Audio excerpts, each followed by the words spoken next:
च्या माध्यमातून दिलेले आहे। असे आमचे बाळू काका भूपेश्वरकर यांचे आज अमेरिका येथे निधन झालेले आहे। आपण त्यांच्या निधनानिमित्त जळगाव शिक्षण संस्थेतर्फे आणि आपणा सर्व उपस्थितांतर्फे त्यांना एक भावपूर्ण श्रद्धांजली अर्पित करत आहोत।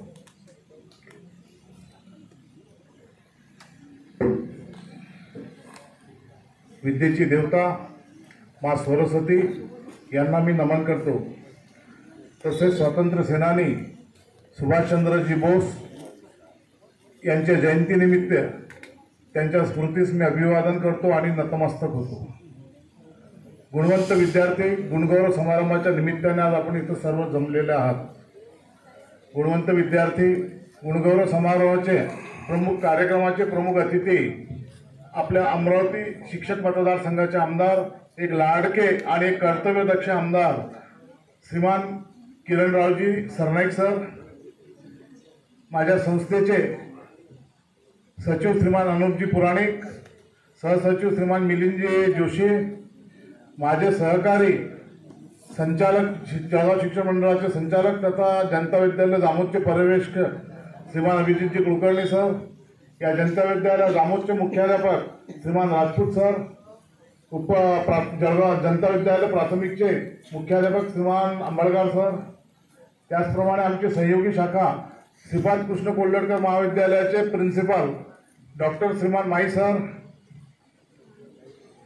त्याचप्रमाणे आपल्या निवाणा येथील रामरावजी देशमुख बहुउद्देशीय शिक्षण संस्थेचे अध्यक्ष माझे मित्र श्री राजेश्वररावजी बापू, या कार्यक्रमाला उपस्थित असलेले माननीय आमदार साहेबांसोबत आलेले पाहुणे श्रीमान मडके सर, गायकवाड सर, ब्राह्मणे सर, त्याचप्रमाणे या शाळेतील सर्व शिक्षक शिक्षिका वृंद, विद्यार्थी वर्ग, उपस्थित सर्व पालक वर्ग आणि त्याचप्रमाणे हा कार्यक्रम ज्यांच्याशिवाय प्रेरणेशिवाय आणि दानशूर व्यक्तिमत्व दानशूर ते प्रमाणे सक्सेस होऊ शकत नाही असे आमचे सर्व दानदाते, उपस्थित सर्व पत्रकार बांधव आणि आमचे मीडियाचे सेवा आमचे मित्र श्री दाते साहेब, आज विद्यार्थ्यांच्या एक त्यांनी जे यश संपादन केलेले आहे आपल्या शिक्षणामध्ये 10वी पास करून जे उत्तुंग यश प्राप्त केलेले आहे आणि त्या यशाची आपण शिक्षण संस्थेने आणि आमच्या महाविद्यालयाने त्यांची कदर करावी,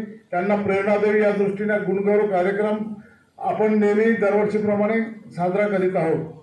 सर्वप्रथम मी सर्व गुणवंत विद्यार्थ्यांचे त्याचप्रमाणे विविध स्पर्धांमध्ये भाग घेणाऱ्या सर्व विद्यार्थ्यांचे स्वागत करतो, अभिनंदन करतो, कौतुक करतो। त्याचप्रमाणे मी उपस्थित सर्व पालकांचे पण अभिनंदन करतो की आपण एक अतिविश्वासाने आमच्या शिक्षण संस्थेत तथा या महाविद्यालयात आणि येथील प्राचार्य आणि शिक्षकांवर जो विश्वास टाकून आपल्या पाल्याला इथं जे आपण ॲडमिशन करून घेतलेली आहे, आमचा विश्वास दाखवलेला आहे, त्याबद्दल मी सर्व पालकांचे पण एक अभिनंदन करतो।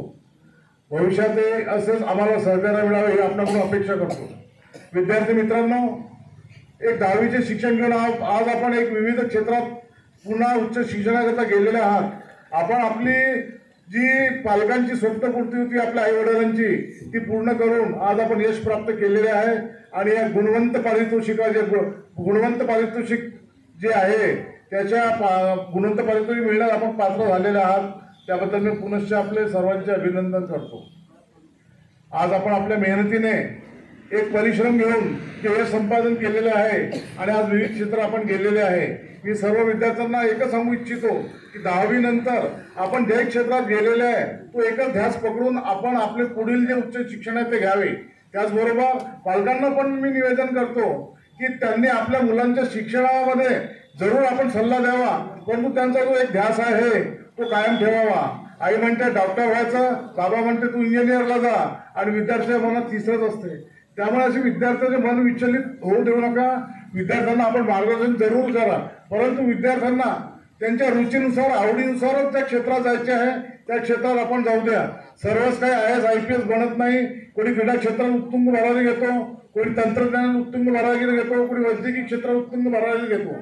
त्याप्रमाणे आपल्या मुलांच्या रुचीप्रमाणे त्यांना एक शिक्षण घेऊ द्या ही मी एक पालकांना पण आवाहन करतो। सर्व यशस्वी मुलांना मी एक पुनश्च त्यांच्याकडून अपेक्षा करतो की आपण एक उच्च शिक्षण घेऊन एक उंच भरारी घ्या उंच भरारी घेत असताना आपण जेव्हा उंच शिखरावर पोहोचाल आणि पोहोचत आहातच, जेव्हा आपण उंच शिखरावर जाल त्यावेळेस आपल्या आकाशात भरारी घेताना आपल्या पंखाला ज्यांनी बळ दिलेला आहे अशी आपली शिक्षण संस्था, अशा आपले शिक्षक वृंद यांना आपण विसरू नका. आपल्या आई वडिलांनी आपल्यासाठी जे कष्ट केलेले आहेत, आज आपला जांबूतचा वर्ग म्हणजे शेतकरी, शेतमजूर असा वर्ग आहे, व्यापारी वर्ग फार कमी आहे. तर आपल्या आई वडिलांनी आहेत आणि आपण त्याचे किती एक यश प्राप्त करून त्यांना एक आत्मसन्मान देत आहोत. त्यामुळे त्या आपल्या आई वडिलांना पण आपण भविष्यात विसरू नका. ज्याप्रमाणे कठीण परिस्थिती तुम्हाला तुमच्या मित्रमैत्रिणींनी पण साथ दिली असेल, त्यांना पण आपण विसरू नका.